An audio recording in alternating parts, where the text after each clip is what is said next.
MTV நேயர்களுக்கு வணக்கம். இப்போது நாம் பார்க்க போவது 1000 பொற்காசுகள் படத்தின் திரை விமர்சனம். 1000 பொற்காசுகள் படத்தில் விதார்த், சித்தப்பு சரவணன், ஜார்ஜ் மரியான், ஹலோ கந்தசாமி, பாரதி கண்ணன், அருந்ததி நாயர் மற்றும் பலர் நடித்திருக்கிறார்கள். ஜான் சிவனேஷ் இசையமைத்திருக்கிறார்.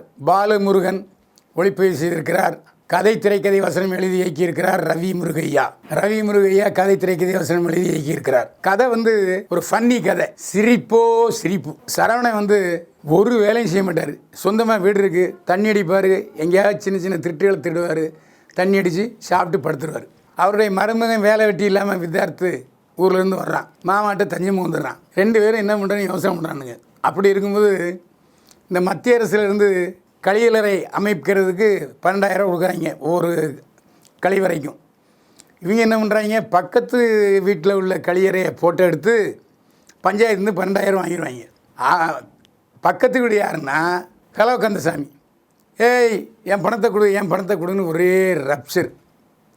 வேறு வழி இல்லாமல் சரின்ட்டு கடனை உடனே வாங்கி ஒரு கழிவறை கக்கூசை கட்ட முயற்சி பண்ணுவாங்க. கக்கூஸ் கட்டினா பொற்காசு 1000 பொற்காசு கிடைக்கும். ஆனால் இது முதல்ல யாருக்கு தெரியும்னா, இந்த குழி தோன்றவன் ஜார்ஜ் மரியானுக்கு தான் அந்த 1000 பொற்காசு கிடைக்கும். இதை பார்த்துருவாங்க 2 பேரும். யார், மாமன் சித்தப்பு சரவணனும் மரமன் விதார்த்தம் 3 பேர் ஷேர் பண்ணிக்கிறது முடிவு பண்ணுவாங்க. ஆனால் திடீர்னு அந்த 1000 பொற்காசு காணாமல் போயிடும். அவன் ஒரு குடத்தில் வச்சுருப்பான். அந்த குடம் கச்சா முச்சான்னு சுற்றும். இங்கே கிடைக்கும், அங்கே கிடைக்கும். போலீஸு இன்ஸ்பெக்டர் வருவார், போலீஸ் இன்ஸ்பெக்டர் கிடைக்கும். கடைசியில் அந்த 1000 பொற்காசு யாருக்கு கிடைக்குதுங்கிறது தான் கதை. படம் ஒரு கலாட்டா கல்யாணம், முத்தா சீனிவாசன் படங்கள் மாதிரி ஒரே காமெடி. சீரியஸான கதை கிடையாது, காமெடி. இதில் சரவணன் அடேங்கப்பா, பாலையா, அசோகன், எம்ஆர் ராதா எல்லாரையும் கலந்து அடிச்சிருக்காரு சரவணனுடைய நடிப்பு நிச்சயமாக விருது பெறும். அருமையாக அந்த முட்டைக்கண்ணை பார்க்குறது, தண்ணி அடிச்சுட்டு அசால்ட்டாக பேசுகிறது, அடி வாங்கிக்கிறது, அடி கொடுக்கறது எல்லாம் சரவணன் தான் கிட்டத்தட்ட கதாநாயகன் மாதிரி ஆக்ட் பண்ணுறாரு. ஆனால் ஒரிஜினல் கதாநாயகன் விதார்த். ஏன்னா அவர் தானே இளைஞர், அவர் தானே அருந்ததி நாயரை லவ் பண்ணுறாரு. விதார்த்தும் மனுஷன் நல்லா பண்ணியிருக்காரு, நல்லா நடிச்சிருக்காரு. அவரால் என்ன முடியுமோ அது நல்லா செஞ்சுருக்காரு. காமெடி வருது, சண்டை வருது, நல்லா டான்ஸ் ஆடிருக்காரு, நல்லா காதல் பண்ணுறாரு, எல்லாம் பண்ணுறாரு. ஜார்ஜ் மரியான்னு வடிவேலையும் தூக்கி சாப்பிட்டார். அந்த அளவுக்கு ஒரு கண்ணு கோளாறு தான் இருந்தாலும் ஜனகராஜ் மாதிரி காமெடியில் பின்னி படம் எடுத்திருக்காரு. அதே மாதிரி ஹலோ கந்தசாமி இந்த படத்தில் ஒரு லாங் லீவ் கேரக்டர், அதை ரன்னிங் கேரக்டர்னு சொல்லுவாங்களே, அதுமாதிரி எல்லா படம் முழுக்க வர்றாரு. மோகனை பார்த்துக்க அப்படிங்கிற சீன்லாம் பிரமாதமாக இருக்குது. அது மட்டும் இல்லை, அவர் வீட்டு கழிவறை தான் படம் எடுத்து இவங்க 12,000 வாங்கிடுவாங்க. மோகனை நீ கழிவறை கட்டி தரல போலீஸ் போயிடுவேன். இப்படியே ஒரு நல்ல காமெடியனாக வாழ்ந்திருக்கிறார் ஹலோ கந்தசாமி. அட்டகாசம் பண்ணியிருக்கார், அதில் எந்த சந்தேகமே இல்லை.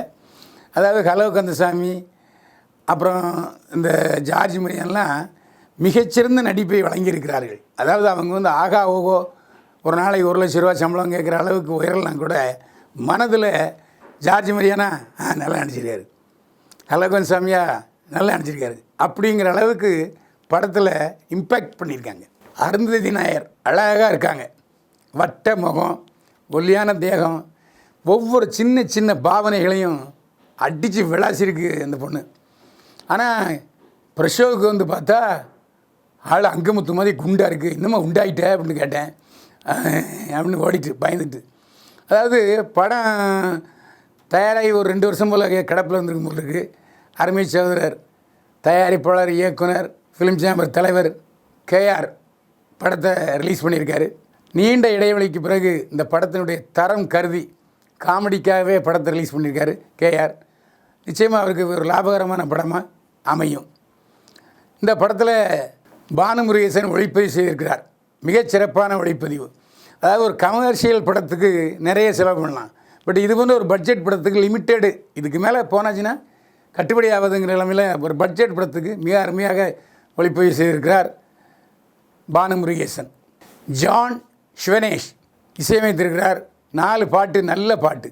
அதாவது ஒரு இளையராஜா டைப்பில் இவர் இசையமைத்திருக்கிறார். பாடல் எல்லாமே காதில் இனிமையான, அதே சமயம் சுகமாக இருக்கிறது கேட்பதற்கு. ரவி முருகையா கதை, திரைக்கதை, வசனம் எழுதி இயக்கியிருக்கிறார். ரவி முருகையாவை ஒப்பீடு சொல்ல வேண்டும் என்று சொன்னால் ஆர் பாண்டியராஜன். படம் முழுக்க காமெடி. அதே மாதிரி ரவி முருகையா நிச்சயமாக ஒரு மிகச்சிறந்த காமெடி இயக்குனராக வலம் வருவார். ரவி முருகையா படம் முழுக்க சிரித்து சிரித்து வயிறு புண்ணாயிடுச்சு சாமி. ரவி முருகையா நல்லா இருங்க. அதாவது சமீபத்தில் பட்ஜெட் படங்கள் நிறைய படங்கள் பார்த்துருக்கோம். தாழ முடியலடா சாமி. ஒன்று தூக்கம் வரும், இல்லாட்டி எவன்டா இந்த டைரக்டர் தூக்கி போட்டு மிதிக்கணும்னு கோவம் வரும். ஆனால் நான் தேடி போய் இந்த ரவி முருகையாவை, ஐயா பிரமாதம் பண்ணிட்டீங்கய்யா, வயிறு புண்ணாடிச்சியா, சந்தோஷமாக இருக்குன்னு வாழ்த்துனேன். அதே மாதிரி இயக்குனர் ரவி முருகையா இந்த படத்தை வெளியிட்ட கேஆர் 2 பேருமே படம் பார்த்தவங்க நன்றி கூறுவாங்க. ஒரு நல்ல படத்தை பார்த்தவங்க. 1000 பொற்காசுகள் சிரிப்பதற்கே மட்டும் போனீங்கன்னா சிரிப்பீங்க. 1000 பொற்காசுகள் பைலான் பார்வையில் 100க்கு 45 மதிப்பெண்கள்.